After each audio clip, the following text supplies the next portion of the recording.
최재성 전 정무수석과 정치현안 짚어보겠습니다. 어서 오세요. 안녕하세요. 자, 저거부터 여쭤볼게요. 무인기. 군이 뒤늦게 실토했습니다. 이 표현이 맞겠죠? 예, 그 매체 부인해 왔으니까요. 어떻게 보세요? 안보에서 거짓말을 한 거거든요. 예, 거짓말을 안 했다면 당시에 김병주 민주당 의원이 대통령실도 북무인기가 왔다 갔다 하니까 강한 유감을 표현을 했거든요. 네. 근거도 없이 그러느냐고. 그리고 장관은 안 왔다 갔다고 확신한다고 얘기를 했어요. 아, 예. 그럼 거짓말을 했거나 아니면 파악을 못했다는 얘기인데 두 개 다 귀책이 있는 거죠. 예, 그래서 저것은 제가 보기엔 있을 수 없는 일이 일어난 겁니다. 그래서 수도권 상공이 뚫렸다는 것이 아니고 대통령실이 뚫린 거거든요. 그런데 또 한술 더 떠서 뭐 격추민 뭐 이런 것을 못 시킨 거는 둘째치고 예. 대통령실이 뚫렸다는 것도 부인을 하고 오히려 그 질의하는 의원을 이 무책임하게 그럴 수 있냐고 강한 유감을 표기하고 국방부 장관은 아니라고 확신한다고 예. 얘기를 하고 그래놓고 또 대통령은 어떻게 보면 국민한테 반드시 사과를 해야 될 문제고 관계장관이라든가 여기는 귀책이 있는 거거든요. 예. 그런데 대통령은 대북 강성 발언만 쏟아내고 이래서 이건 또 잘못을 또 딴 데로 돌리려는 강성 발언이 아닌가 이런 이제 의심을 할 수밖에 없는 거죠. 예. 지금 국민들로서 궁금한 것은 당시에 그렇게 강하게 거짓말을 하고 부인하고 이럴 때 그게 거짓말이었느냐 몰랐느냐 이 부분도 굉장히 어떤 민감할 것 같습니다. 예. 우선 김병주 의원이 그때 질의 당시에 이렇게 얘기를 했단 말이에요. 국방부가 제시한 예. 무인기 항적 이것을 구글 어스하고 비교를 해보니 용산까지 왔다 갔다. 예. 아주 간단한 비교예요. 몰랐을 리가 없다. 왜냐하면 그 항적을 국방부에서 제공을 한 거니까. 예. 그거를 구글 어스하고 비교를 해보니까 용산까지 왔다 갔다라고 김병주 의원이 얘기했는데 강한 유감이다. 사실에 근거해라. 안 왔다 갔다고 확신한다. 이렇게 얘기를 한 거예요. 예. 그럼 항적 제공을 김병주 의원이 만들어서 한 게 아니고 군에서 한 거 아니에요. 국방부에서 한 거 아니에요. 예. 그러면 그 항적 제시를 했다는 것은 이미 왔다 갔다는 거 알았다는 얘기죠. 예. 그러면 지금 설명하신 대로라면요. 군사적 상황에 대해서 국민들한테 완전히 명백히 노골적인 거짓말을 했다. 이런 상황이 된 건가요, 그게? 그렇습니다. 예. 저는 이 무인기가 왔을 때부터 예. 국민들께 안 알렸잖아요. 예. 잘못된 거거든요. 예. 그 다음에 이 과정도 사실은 은폐를 한 거예요. 예. 그게 대통령실 안 왔다 갔다는 것으로 입증이 되는 거 아니에요. 그래서 이것은 이게 이제 안보나 적어도 이런 상황은 군 관계자에만 해당되는 사안이 아니잖아요. 예. 국민들의 생명과 안전에 직결되는 거고 우리 안보에 직결되는 건데 이것을 저는 위장했다고 봐요. 예. 은폐했다고 봐요. 대통령실의 보고조차도 거짓말이었습니까? 보시기에. 저는 보고했다고 봅니다. 아. 이것을 보고를 안 했으면은 예. 그건 심각한 문제죠. 그러면 지금 말씀하신 그런 상황이라면요. 대국민 거짓말을 했다는 건데 국방부가 군사적 상황에 대해서 그 책임을 져야 되는 거 아닌가요? 그거? 대통령실에서 보고를 받았음에도 불구하고 이것을 은폐했다면 예. 그거는 대통령도 책임이 있는 거죠. 예. 근데 이것을 보고를 안 했다. 항적은 제시를 해놓고 야당 의원이 그래서 용산까지 왔다 갔다라고 얘기를 하는데 부인하고 예. 뒤늦게 시인하고 그런데 이것을 국방부가 몰랐다? 이건 말이 안 되고 네. 알았음에도 불구하고 보고 안 했다? 말이 안 되는 거죠. 예. 어떻게 처리해야 되나요? 이 사안은 어떻게 보세요? 저는 이거는 조금 더 진상규명을 하고요. 예. 그다음에 이 관계장관은 물론이고 만약에 이게 대통령실에 보고가 됐다면 이거는 응분의 국민적 사과를 해야 되고 관련된 조치를 저는 해야 된다고 봅니다. 예. 그리고 어떤 지금 여러 가지 발표는 뭐 일부 침범 이런 게 침범이 일부 침범이란 게 그 말 자체가 안 맞는 말 아닙니까? 침범을 했으면 침범을 한 것이죠. 그거는. 그리고 이거는 소설을 쓰는 게 아니잖아요. 예. 그리고 자신들이 방어를 하기 위해서 무슨 장문을 하는 게 아니잖아요. 예. 그래서 촬영했다 하더라도 유의미한 자료가 있겠느냐, 뭐 이런 식으로 얘기하는 안보 관계자들이 어디 있어요. 예. 팩트 자체를 잘못 얘기했었고요. 분명한 것은. 그렇습니다. 예. 우선 거기서부터 잘못된 거죠. 그러다 보니까 자꾸 덮고 변명하기에 급급하다 보니까 일부 침범 그것도 확인해 봐야 됩니다. 예. 그 다음에 실제로 유의미한 이 자료 확보를 했겠느냐라는 얘기도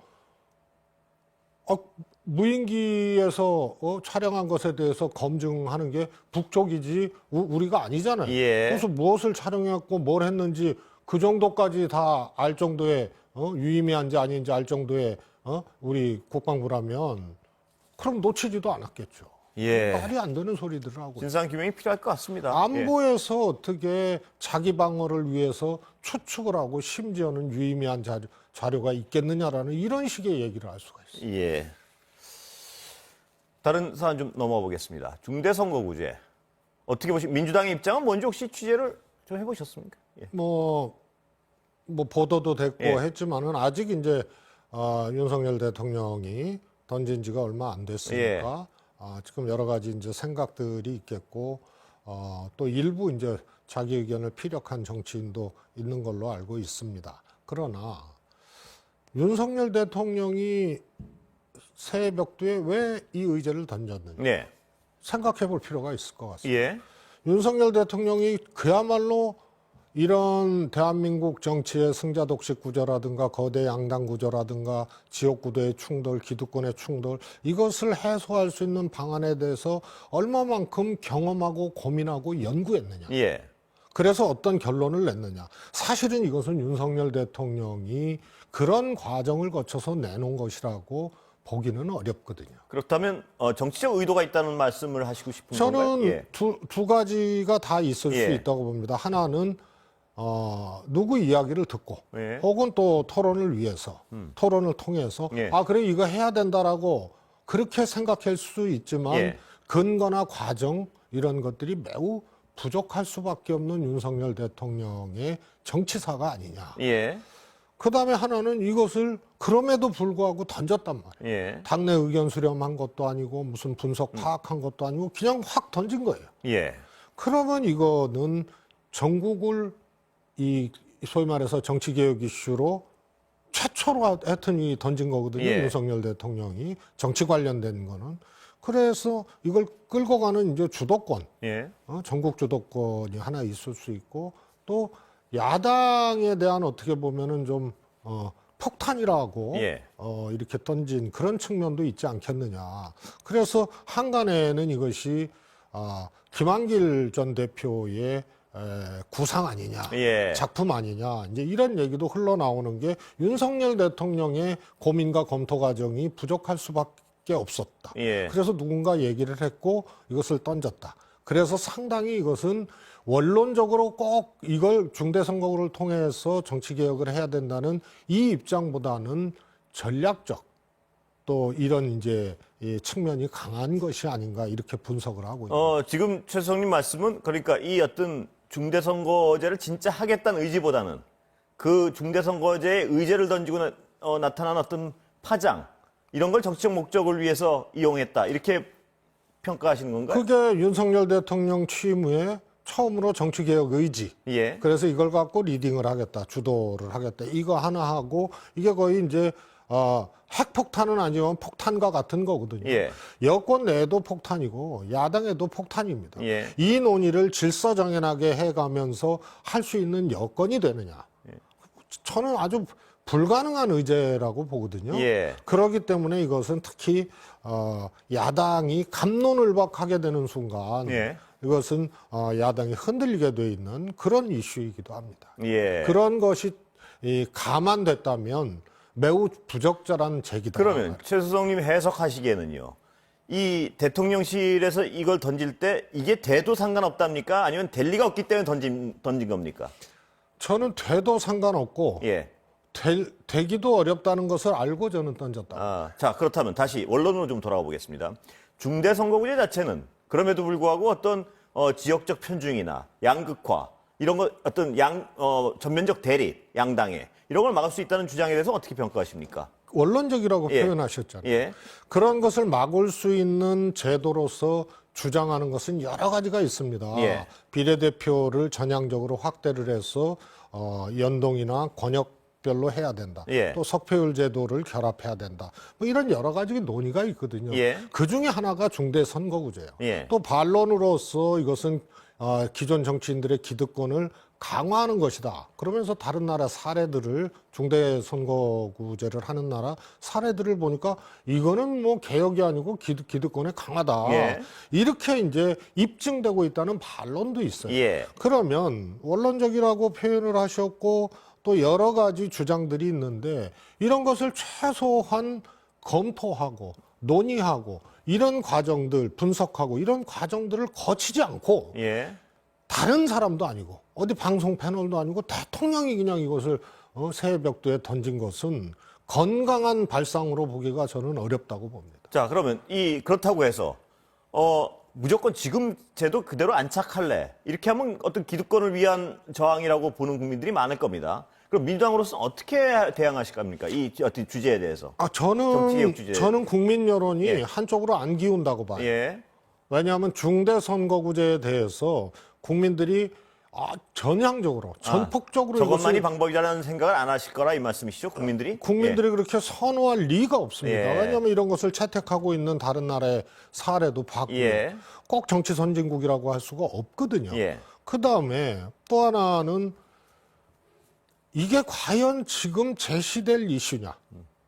다시 말해서 개헌에 대한 국민들의 뭐라 그럴까요? 양면성이 있잖아요. 네. 두 가지 시각이. 하긴 해야 될 것 같은데. 그런데 예. 막상 해보면은 대통령 중심제 선호가 세단 말이에요. 여론조사상 분명히 그렇습니다. 네네. 예. 마찬가지로 이것도 뭔가 지금 정치나 선거제도가 바뀌면 좋은데 네. 그게 중대선거구냐. 이거에 대해서는 두 가지 생각이 같이 국민들이 있다고 봐요. 자, 그럼 지금 뭐 물론 정치는 그만두셨지만 민주당에 대해서 어떻게 대응 전략을 조언한다면 어떻게 하겠습니까? 저는 박지원 예. 전 원장께서 예. 또 뭐 박영선 전 장관도 그랬는데 이 중대선거구 이슈를 놓친 게 민주당 잘못이라고 예. 얘기를 하는데 저는 그렇게 안 봅니다. 예. 이렇게 막 그냥 수제비 던지듯이 그냥 대충 떠서 던지는 거라면 예. 책임 있는 정치가 아니에요. 예. 그래서 이것은 대통령이 던졌는데 이것에 대해서 뭐 어젠다를 뺏겼다.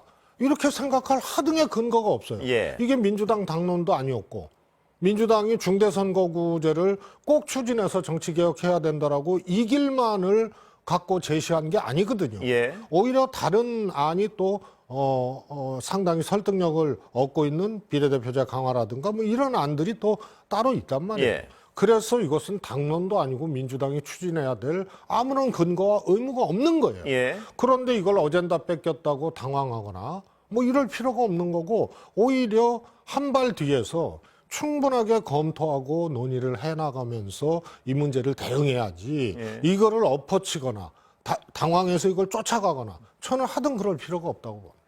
어떤 정치의 양극화 이런 걸 극복하기 위한 어떤 수단, 대안은 제시를 해야 되지 않겠습니까? 그래도 민주당으로서도. 저는 그것도 예. 총선을 앞두고 예. 객관적인 스케줄이 있거든요. 예. 총선을 앞두고 뭐 하는 거 하는 건 봤어요? 어렵다, 현실적으로. 예. 선거구 조정도 무슨 게리맨더링하고 어쩌고 저쩌고 하고 이런 거지. 총선을 앞두고 이렇게 의미 있는 의제, 큰 예. 의제를 갖고 한번 변화를 시도하고 이런 거 해본 적이 없는 사람이 예. 아니에요. 그래서 이건 오히려 국민들한테 트릭을 하지 말고 정당하게 정정당당하게 정도대로 가는 겁니다. 예. 그래서 이 길만이 길이 아니고 다른 것은 검토를 하되 섣부르게 제시하고 섣부르게 이것을 골을 넣을 생각을 할수록 패착이다. 예. 그리고 집권당인 국민의힘도 제가 보기엔 이것 때문에 매우 흔들릴 거예요. 예. 왜냐하면 지금 100% 당원들로 당대표 예. 뽑는 규칙도 바꿔버리는 이런 초유의 일을 과감하게 했고 예. 정말 무지막지하게 한 거죠. 그리고 최근 조직위원장 선정하는데도 검사들이 들어오고 비윤계 쳐내고 친윤계끼리도 붙고 예. 그런데 여기에 소위 말해서 찐윤이 이 감별이라는 게 진짜 윤석열 대통령 쪽이 누구냐 이게 이제 예상되는 거 아니에요. 예. 그래서 새로운 사람들 검사 출신이라든가 이런 사람들이 내년 총선에 국민의힘 공천을 노리고 실제로 투여될 가능성들이 매우 높다는 관측인데 예. 여기에 중대선거구 논의까지 하고 실제로 이걸 당론으로 해버리면은 제가 보기엔 폭발해요. 급하게 뛰어들 이유는 전혀 없다. 전 민주당으로서. 그렇다고 봅니다. 예. 시간은 거의 다 됐지만 이 질문을 드리지 않았어요. 이재명 대표에 대한 검찰의 수사의 지금 진행 상황과 거기에 대한 대응 어떻게 평가하십니까? 저는 두 가지로 해야 네. 된다고 봅니다. 우선 이재명 대표의 소위 사법 리스크는 이제 거의 대장동으로 시작했다가 예. 병장동으로 바뀌었어요. 대장에서 쫄병으로 바뀌었어요. 예. 그게 성남 FC로 간 거 아니에요. 예. 그러면은 지난번 이재명, 이낙연 후보, 대통령 후보 경선 과정에서 반 이재명 후보 쪽에서 제시했던 대장동 의혹 있지 않습니까? 예. 이것도 걷어들여야 되는 거예요. 예. 당 내에서도요. 그렇습니다. 예. 왜냐하면은 검찰이 최소한 대장동 가지고 이걸 메인으로 삼고 이재명 대표에 대해서 뇌물 먹었다, 정치자금 이걸로 부당하게 수령했다, 이걸로 쭉 가지 않고 성남 FC로 간 거 아니에요? 예. 그래서 이거는 번지수를 바꿔버린 거예요. 예. 용두삼인데 용머리인 줄 알았는데 뱀꼬리인데 뱀꼬리로 또 용머리를 만들려고 그러는 거예요. 그러면 당내에서 이 문제에 대해서 불안해하고 의혹을 제기하고 이것 때문에 이재명 대표 나오지 말아야 된다. 사법 리스크가 있다라고 주장했던 사람들은 검찰하고 똑같이 안 되려면 예. 적어도 이재명 대표 사법 리스크 얘기는 이제 꺼내면 안 돼요. 예. 그래서 이것은 비로소 민주당이 당의 이름으로 총력을 다해서 싸워야 될 문제가 돼버린 거예요. 예. 검찰이 번지수를 바꿨기 때문에. 예. 그다음에 하나 이재명 대표에 대해서 그러면은 성역을 삼을 수 있고 성역처럼 그렇게 여길 필요가 있나요? 그럴 필요 없어요. 이재명 대표의 리더십이라든가 그다음에 지금 국면에 대응하는 거. 또 정책적으로 수권 능력을 보여주는 거 예. 등등등 리더십에 해당하는 내용에 대해서는 저는 비판해야 된다고 봅니다. 네. 비판할 수 있고. 예. 그런데 사법 리스크를 갖고 또 대안이 어쩌고 비상체계를 생각해야 되고 그러면서 이재명 대표 이거 개인 문제로 가야 된다라고 얘기하고 이런 등등등 소위 고전적 사법 리스크를 당내에서 주장했던 분들은 검찰하고 계속 이걸 주장을 하게 네. 되면 검찰하고 똑같은 모습이 되고 논리가 되는 거예요. 예. 오늘 말씀 여기까지 듣겠습니다. 감사합니다. 감사합니다.